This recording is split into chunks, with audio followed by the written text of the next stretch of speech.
Hello everyone, good morning all. Welcome to Venkanna English Guru.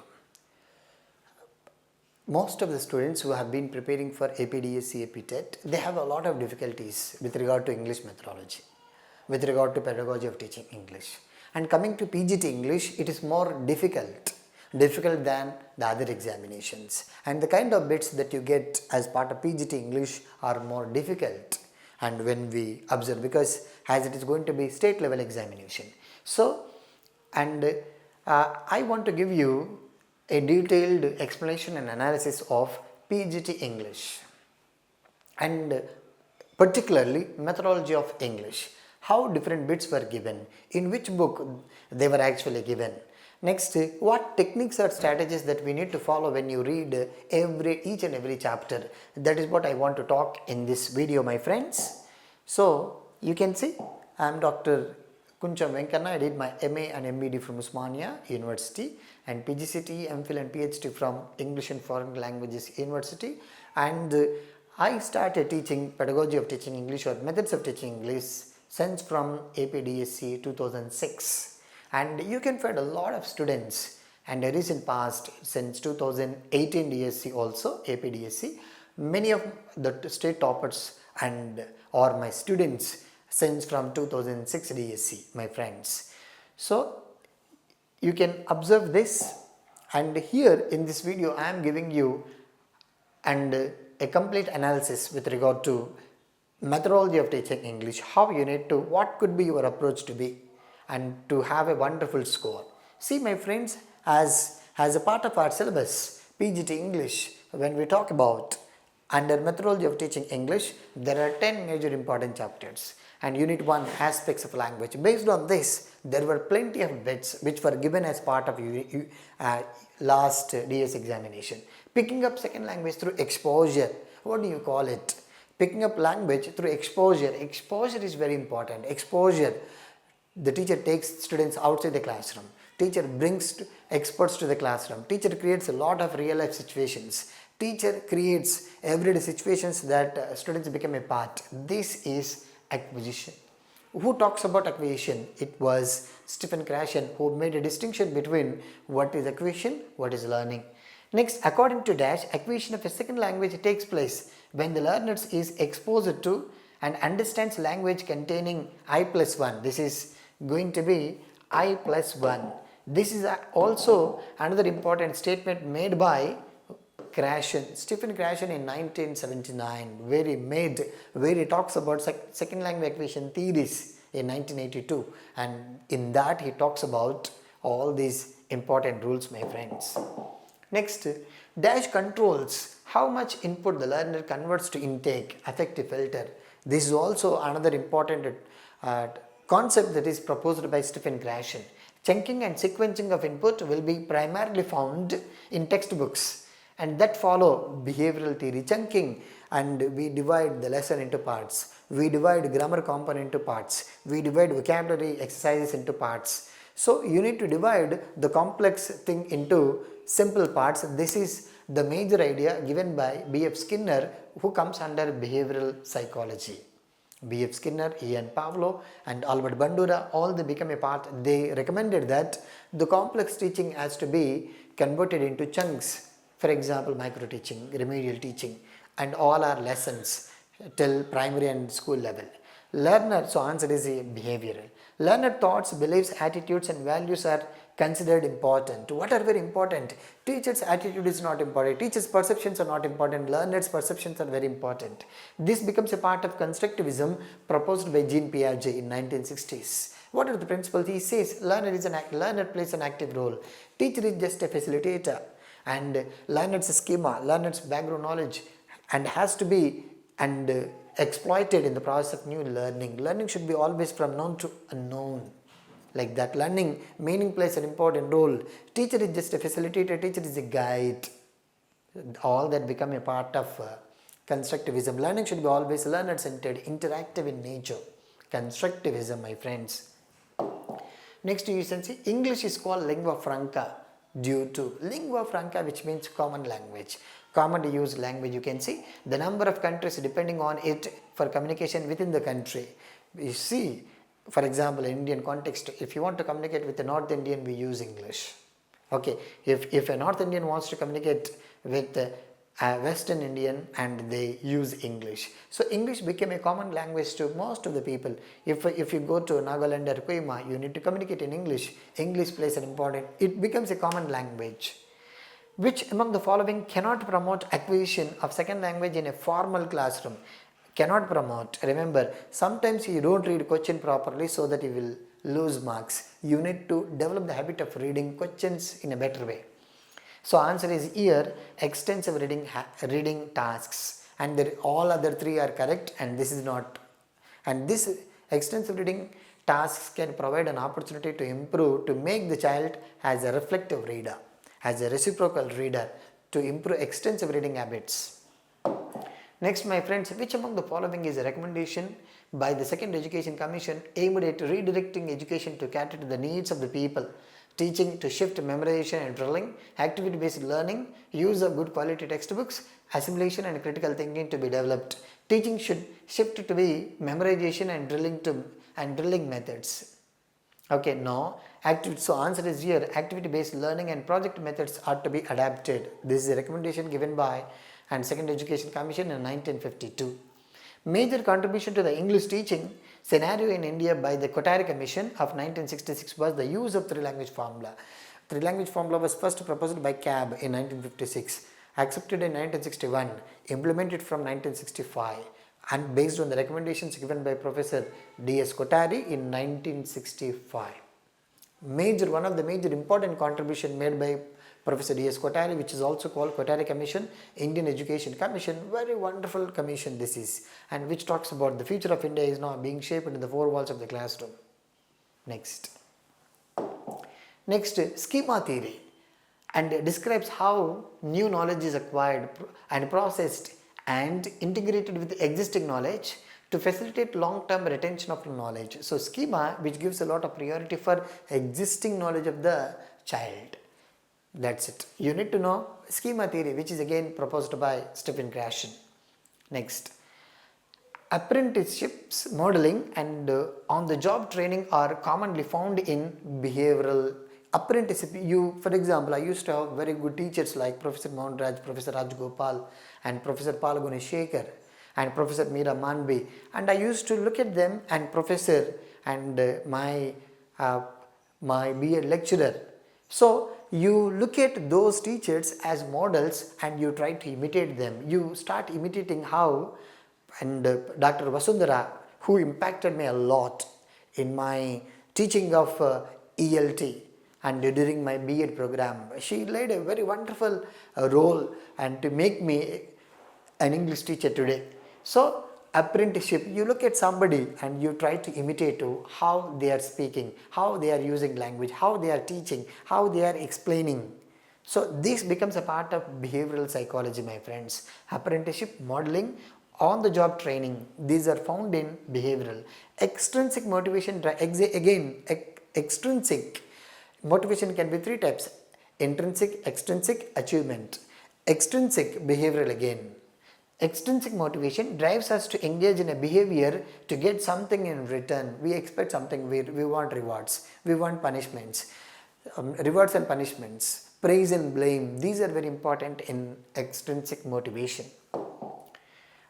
That's what, you need to connect educational psychology with ELT, then only you will be able to answer methodology of teaching English in a better way. Most of the students are not able to answer pedagogy or methodology of English because they are not able to make a connection, and even the lecturers, they may have good English, but if they don't have good stuff related to pedagogy and in relation to education psychology, and they are not able to be a good lecturers, a good trainers. That's what a student with MED, a lecturer with MED will be able to teach the pedagogy in a better way, methodology in a better way, because they will be able to understand the theories of educational psychology with the theories of English language teaching in a better way, my friends. That's what you need to always look from the perspectives of these two to improve your score. Next, we see the theory of universal grammar proposed by Chomsky claims that human ability to learn a language is innate. language learning is innate. This innate capacity is nothing but UG. Or he says surface level structures, deep level structures. UG is nothing but deep level structures. According to this is also called competence. And our human brain includes a set of rules. The combination of this set of principles, operations or categories come under universal grammar according to Chomsky. These set of principles or operations or categories can be competence, can be deep level structures, can be universal grammar according to Chomsky, where he talks about in his books. Next, and cognitive development was first put forward by Piaget in cognitivism, cognitive psychology, where he talks about in 1960s, which is the opposite of behavioristic psychology. You need to know what are the educational implications of cognitive development suggested by Piaget into ELT, into methodology of English. That is the right way to learn. Next, you can see, my friends, so far because there were plenty of bits based on Unit 1 in the last Andhra Pradesh DSC 2018. Next, Unit 2, objectives of teaching English. This includes what are the aims of teaching English, objectives of teaching English, specifications that come under teaching English. You see, for NCF 2005, aim of all English teaching context should be spreading language across curriculum. So, language across curriculum, teaching language is not the only duty of an English teacher. It is also the duty of other non-language teachers like math, science, social studies. That is actually a wonderful recommendation given by NCF, National Curriculum Framework for School Education in 2005, which talks about language across curriculum to make the child global. Next, language across curriculum can be most closely realized through adding cross-cultural multilingual texts. You see today, and most of the lessons, most of the stories are that happened and nearby, not abstract.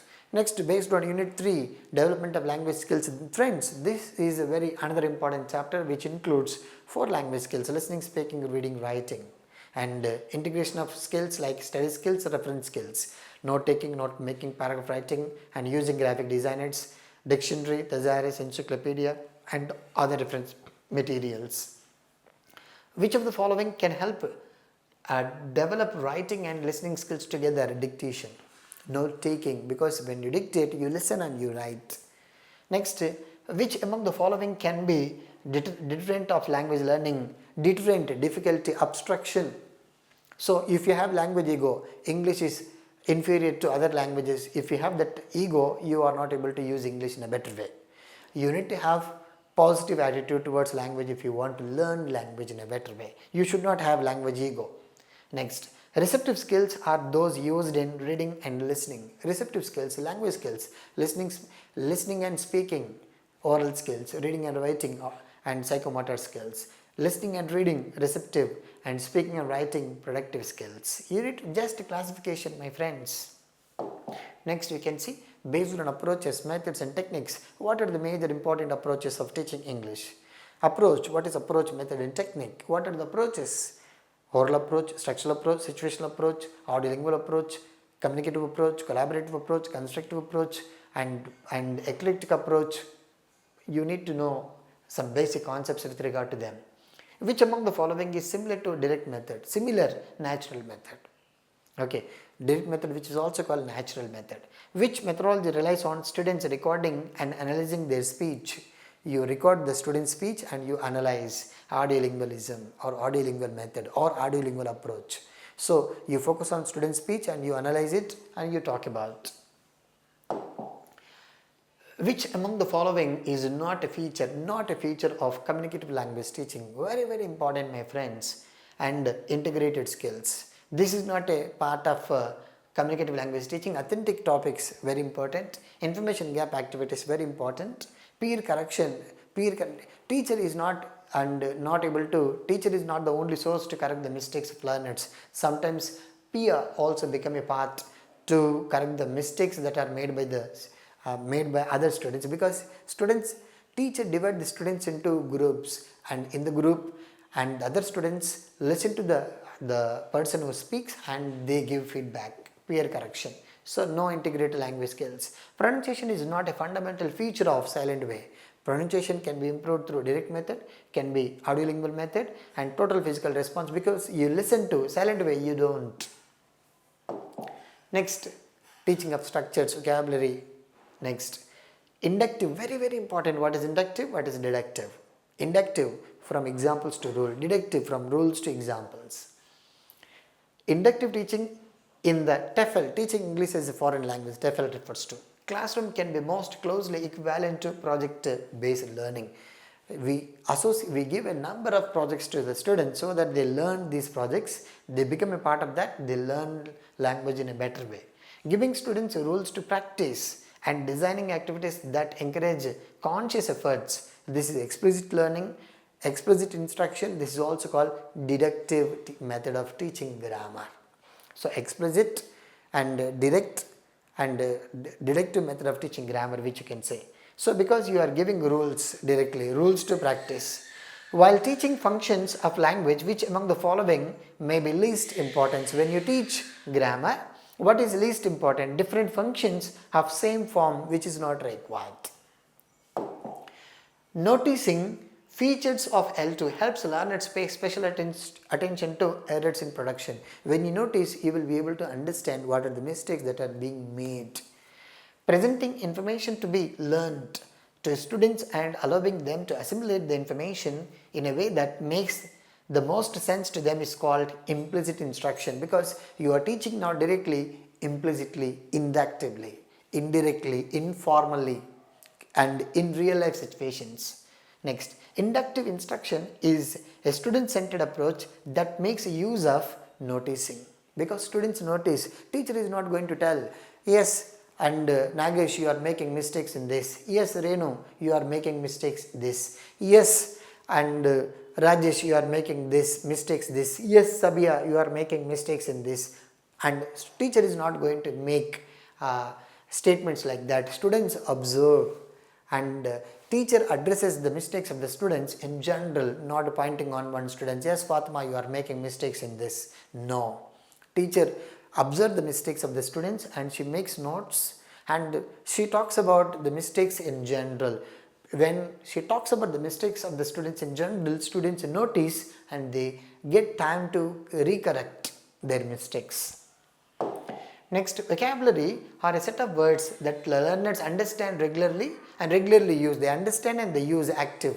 Only they understand and know the meaning and passive vocabulary. Contextualized teaching of vocabulary means teaching words using meaningful situation. Contextualized, you teach situations according to the context in which they are used. Next, you can see, my friends, based on Unit 6, teaching learning materials in English. What is blended learning? Very today what we've been talking about, blended learning. Combination of face-to-face classroom with use of technology. So in the classroom we are teaching language, and apart from adding using technology today, we are using PPTs, we are using a lot of other technology. Which among the following will not be classified under devices used for mobile assisted language learning and personal digital assistant? This is not a part of that. Next, technology that helps students with disabilities is called computer assisted language learning tools. Use of Realia, you can see, increases students' involvement. When you bring, instead of talking about, instead of showing pictures, if you bring real animals to the classroom, students have a lot of involvement. Instead of teaching animals through pictures, if you take the students to the zoo, students will have a lot of involvement. Realia, showing real objects, real animals, real birds, bringing them to the classroom. Best technique for improving a lot of vocabulary, and students will have a lot of involvement. Next, lesson planning. And which among the following steps of a lesson allows activation of prior knowledge stimulation? And which among the following is the right order of the steps of linear model of lesson planning? This is actually used in our previously. Select learning activities, specify objectives, organize learning, and specify methods of evaluation. Best technique for linear. Steps usually will get a bit based on steps involved. Next, evaluating lesson plan effectiveness at the end of a lesson will not help the teacher determine students' level of intelligence, not possible to test. Using the right methodology in the classroom and So education for sustainable development by UNESCO advocates using the right methodology, that is suggested by UNESCO. This is the direct bit from the textbook. Next, based on curriculum and textbook, there was no bit given in PGT English 2018 APDSC. Next, based on evaluation in English language. Detailed feedback to students is an essential feature of assessment as learning. When you give detailed feedback so that students will be able to learn, that feedback becomes learning to the learners. Next, based on phonetics, pronunciation, we have bits. The rhythmic minimal pair in the first two lines of the poem Bangle Sellets, lives, wives, right, light, and wrist, mist, bay, fay. The rhythmic minimal pair in the first two lines of the poem Bangle Sellets. Bangle Sellets are wooey bay, our shining glows to the temple fay. Bay, fay. This is bay, fay. What is minimal pair? Very, very important, my friends.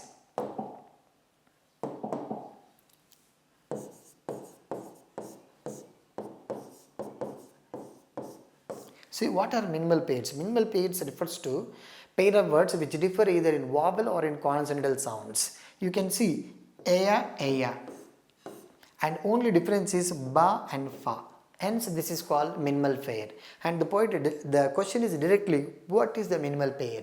Lives, wives, this is also minimal pair. Right, light, minimal pair. Wrist, mist, this is not minimal pair because there are two differences. The syllable on which the pitch movement begins is called tone or nucleus, tonality, intonation. So we can say intonation. Next, the word combination receives primary accent on dash syllable, penultimate syllable. Penultimate syllable is nothing but and last from the second. Okay, for example, you can take this.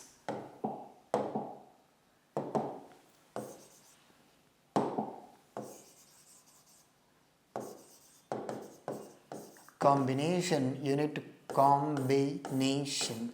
Penultimate from the last and last syllable but the one.